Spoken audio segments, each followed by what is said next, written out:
CM times news కి స్వాగతం. ప్రకాశం జిల్లాలో సంచలనం మారిన నాగులుప్పలపాడు మాజీ ఎంపీపీ ముప్పవరపు వీరయ్య చౌదరి హత్య కేసులో నిందితులను వీరయ్య పెద్దకర్మలోపు అందరినీ అరెస్టు చేసి మీడియా ముందు ప్రవేశపెట్టాలని జిల్లా ఎస్పీ ఏఆర్ దామోదర్ భావిస్తున్నట్టు తెలుస్తోంది. అందుకోసం జిల్లా ఎస్పీ 12 బృందాలతో సమాలోచన చేస్తూ అన్ని కోణాల్లో దర్యాప్తు చేస్తున్నట్లు తెలుస్తోంది. వీరయ్య చౌదరి హత్య కేసులో ప్రధాన సూత్రధారులుగా భావిస్తున్న ఇసుక వ్యాపారి ఇంతవరకు పోలీసులకు దొరకలేదని తెలుస్తోంది. అదేవిధంగా పాత్రధారులుగా భావిస్తున్న నలుగురిలో ఒకరిని పోలీసులు అరెస్టు చేసినట్లు సమాచారం. మరో ముగ్గురు కూడా పోలీసులకు దొరికారా లేదా అన్నది తెలియాల్సి ఉంది. అందుకు సంబంధించిన వివరాలు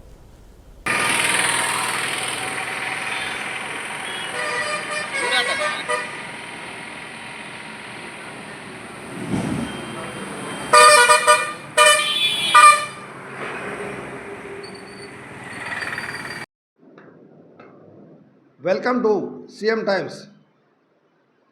ప్రకాశం జిల్లాలో సంచలనంగా మారిన ముప్పవరపు వీరయ్య చౌదరి హత్య కేసు ఓ కొలిక్కి వచ్చినట్లు సమాచారం. త్వరలో సూత్రధారులను పాత్రధారులు అందరినీ కూడా మీడియా ముందు ప్రవేశపెట్టే అవకాశం ఉన్నట్లు విశ్వసనీయ సమాచారం. ఈ నెల 8వ తేదీన హత్యకు గురైన వీరయ్య చౌదరి పెద్దకర్మ నాగులుప్పలపాడు మండలంలోని అమ్మనపురంలో వీరయ్య చౌదరి స్వగృహం జరగనుంది. ఈలోపు ఈ హత్య కేసులో నిందితులను సూత్రధారులను పాత్రధారులను అందరినీ కూడా మీడియా ముందు ప్రవేశపెట్టి ఈ కేసు సంబంధించి ఒక ముగింపు పలకాలన్న ఆలోచనలో జిల్లా ఎస్పీ ఉన్నట్లు సమాచారం. అయితే ఇప్పటికే నాగులుప్పలపాడు మండలానికి చెందిన సూత్రధారులుగా భావిస్తున్న ఇద్దరు కూడా పోలీసులు అదుపులో ఉండగా ఒక వ్యక్తి మాత్రం ఇసుక మాఫియాకు చెందిన వ్యక్తి మాత్రం ఇంతవరకు పోలీసులకు అందుబాటులోకి రానట్లు తెలుస్తుంది. ఎక్కడో ఉండి మీడియా ద్వారా చిన్న చిన్న క్లూలు ఇవ్వటం, నాకు సంబంధం లేదని చెప్పటం, రకరకాలుగా అంతా కూడా బయట నుంచి చెప్తున్నాడు తప్ప విషయాలను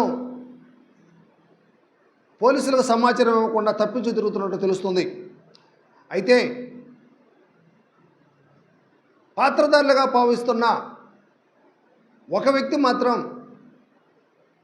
చేమకుర్తి ఆర్ఎస్ డాబా దగ్గర హోటల్ వద్ద స్కూటీ పెట్టిన వ్యక్తి మాత్రం పోలీసుల అదుపులో ఉన్నాడని, మిగతా ముగ్గురు కూడా పోలీసులకు దొరకలేదని అయితే ఒక ప్రచారం జరుగుతున్నప్పటికీ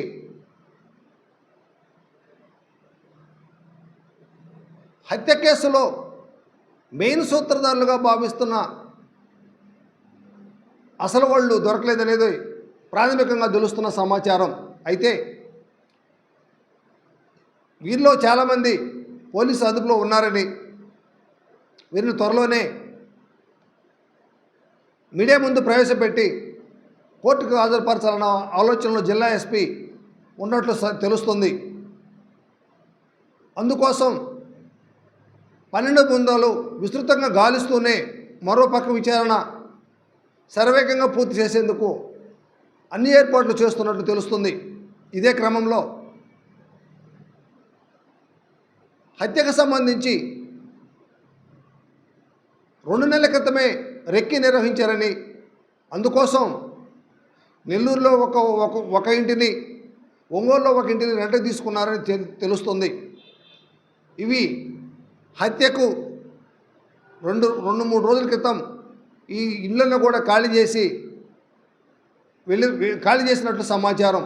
అయితే మహారాష్ట్రలోని భలాషాలో ఈ ఇసుక మాఫియాకు చెందిన వ్యక్తి ఒక ఇంటిని తీసుకొని అక్కడనే ప్రణాళిక రచించినట్లు సమాచారం. ఇదిలా ఉంటే వీరయ్య చౌదరి ఆఫీసు ఎదురుగా ఈ ఇసుక మాఫియా దందా సంబంధించిన వ్యక్తి రెక్కి నిర్వహించిన వాళ్ళతో పాటు ఉండి అంతా ఒక ప్లాన్ ప్రకారం జరిగే విధంగా ప్రణాళిక రచించినట్లు తెలుస్తుంది. ఏదేమైనప్పటికీ జిల్లా పోలీసు యంత్రాంగం 12 బృందాలు కూడా విస్తృతంగా కేసును వేగవంతం చేసి వీరయ్య చౌదరి పెద్ద కర్మ నాటికి అంటే ఈ నెల 8వ తేదీ నాటికి ఈ కేసును ముగింపు పలకాలని భావిస్తున్నట్లు తెలుస్తోంది.